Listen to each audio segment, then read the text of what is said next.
Let's bring in Democratic Senator Joe Manchin of West Virginia. He has supported a delay on the individual mandate. He's also signed on to a bill that would allow those Americans to keep their plans, but permanently, not just a year. Senator, good to see you. Good to see you, Jake. So is this fix enough? Well, it's a step in the right direction. You know, we had a nice meeting today, and Dennis McDonough, the Chief of Staff, and really took time and went through the whole thing and where they're coming from. And it is a step, and it's an acknowledgement that we're moving in the right direction, or need to move in the right direction. The bill that I signed on with Mary Landrieu basically says this: if you had insurance when the bill went into effect, you can keep that insurance indefinitely. Now, if you want to change the plans later, then they'll have to meet to certain requirements. The House bill basically says they open up, anybody can go buy any insurance, even if it doesn't meet the 10. That's just gutting it. And that's not what we intend to do. We want to fix things. We're trying to fix it. I don't want West Virginians to go back or have any West Virginian in jeopardy that if they get sick, a catastrophic illness, they could be bankrupt and lose everything. I don't want a child who had a defect not being able to be insured, or someone who might have had cancer, pre-existing condition not. We don't want to go back there, but can we fix it?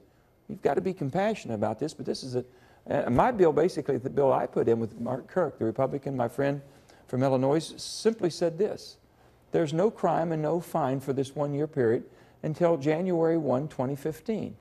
There's more problems, and we've acknowledged them, and we're all acknowledging and seeing them, than just the rollout as far as the computer glitches. There's some product problems, and there's some, marketability needs to be done here. And the insurance industry is going to have to get real also and come to the table and work through this. But wouldn't what you and Senator Landrieu are proposing, allowing anybody to keep their plan in perpetuity, yes, wouldn't that damage the architecture of Obamacare? The fact that you need these healthy people to sign on to this, and in order for women to not be discriminated against, then men who take out these individual plans need to also sign on to maternity coverage. Well, let's first look at when we were told there were so many uninsured Americans. Mm-hmm. And from a backdoor approach, we're paying anyway. Right, I was paying through emergency rooms. I was governor, Absolutely. And basically we had emergency rooms, and we had workers' comp claims and things of this sort. That was basically the only line of defense the person had to get insurance or get coverage. Right. So with that healthcare, right. And that was the costliest portion of getting it. So if we can have more people involved into health care, more people with healthier lifestyles. The thing I have concern with this, the personal responsibility and accountability. We've taken Medicaid. Most states were less than 50% coverage. Mm-hmm. We've gone from 50 to 133. There has to be personal accountability and responsibility.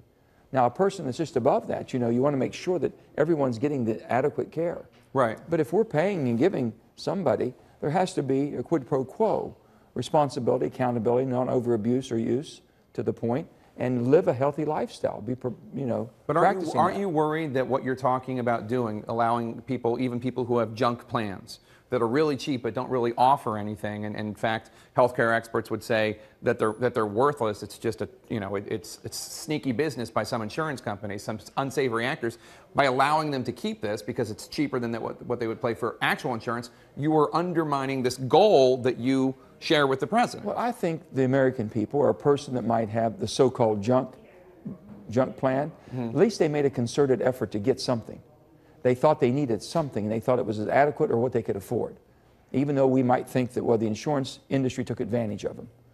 They're going to be able to have more options and shop as we go along and we get further down the road. Mm-hmm. And what we're saying is, if you think you can keep it and you want to keep it and you're happy with it, why not? And on the other hand, they're saying, wait a minute, we'll give you 1 year extension because then you're really going to find out it's not the right thing. Well, the market's got to move in then. The market's got to attract me from a junk plan to one that's maybe the same price or not much different, that gives me a lot more protection and coverage. Did you ever promise anyone, Senator, that if they like their plan, they can keep their plan? Let me just say. Did you ever? Huh? I mean, did you ever promise any? I mean, me personally? Yeah, you personally. No, but I repeated what I heard. Yeah. The same as the president was saying. You thought it was true. Sure, I thought it was true. And you know what? If a mistake has been made, the president's going to correct that. He should correct it. And I think he has. If that's what he thinks the correction is 1 year, and let's say that the Senate, some of us believe it should be in perpetuity, mm-hmm. but then the market will basically bring those people back in, is that another way of being able to make sure we have everybody with adequate insurance? You've got to give the American people some choices here. You've got to give them some benefit of the doubt. They can make some decisions too. Do you You said you came in 2010. You voted for Obamacare. No, I never. It was already passed. It was already passed. You said so in 2010 when you said that you would have voted against it when you told that to Chris Wallace. What I had said, Jake, I would have voted against the plan the way the plan came out. Right. I didn't think they should go. I mean, I know that the strain that states have on them. States have a balanced budget amendment, 49 states. We have to live within certain guidelines. So you stand by that? You still, if well, there were some changes. I really believe the change. I said they went from less than 50% to 133. Don't you believe 100% would have been a lofty goal?